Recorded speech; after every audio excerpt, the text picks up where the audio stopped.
Salutare tuturor! Astăzi vom prepara espresso la moka pot. Pentru început vom cântări cantitatea necesară acestui mod de preparare, care trebuie să fie egal cu 15 grame. Ulterior vom măcina babele de cafea, acesta fiind un aspect foarte important în prepararea cafelei.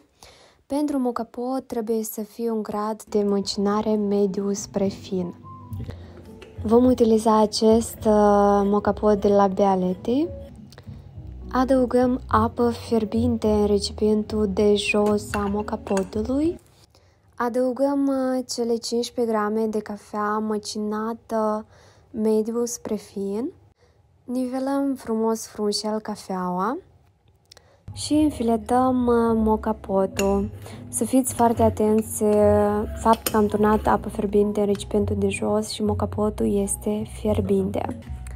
Aprindem aragazul. Timpul estimativ pentru preparare este undeva 2 minute dacă am turnat apă fierbinte.